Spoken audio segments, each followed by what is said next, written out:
জন্মদিনের উৎসব পালন উপলক্ষে চলে এসেছি। ওই যে বাবা হিরো সেজে এসেছে আর মাকে ভীষণ প্রিটি লাগছিল। আমরা এসেছিলাম ভূতের রাজা দিল বর হাতিবাগানে, একদম নিউ একটা আউটলেটে। এটা একটা পুরনো বাড়িকে রেনোভেট করে এত সুন্দর রেস্টুরেন্ট বানাবে, জাস্ট ভাবা যায় না।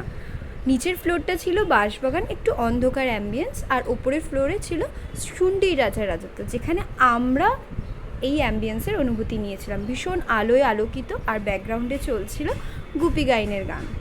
বাবা মার বার্থডেটা না একদিন আগে পড়ে, তাই আমি ডিসাইড করেছিলাম একসাথে পালন করব।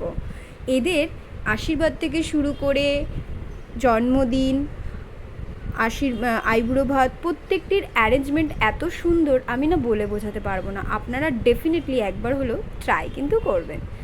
আমার খুব ইচ্ছা ছিল এবার জন্মদিনে প্রদীপ নিভিয়ে নয়, প্রদীপ জ্বালিয়ে, কেক কেটে নয়, পায়েস খাইয়ে হবে জন্মদিন পালন। ঠিক তেমনটি করতে পেরেছি শুধুমাত্র এই রেস্টুরেন্টের মানুষগুলোর জন্য। আমার তো খুব ভালো লেগেছে। আপনারা কিন্তু একবার হলেও ঘুরে যাবেন। বাবা কিন্তু এবার মাকে আশীর্বাদ করছে, আমি তো করতে পারি না, তাই আর কি। এই পর্ব শেষ হয়ে যাওয়ার পর আমরা নিয়েছিলাম হীরক রাজার থালি। যেই থালিটিতে এত খাবার ছিল, আমাদের 3 জনের খাবার এই একটা থালিতে হয়ে গেছিলো। এক্সট্রা শুধু একটা ভাত নিয়েছিলাম। আর অফকোর্স কচুর শাক ইলিশ মাছের মাথা দিয়ে ট্রাই করতে ভুলবেন না।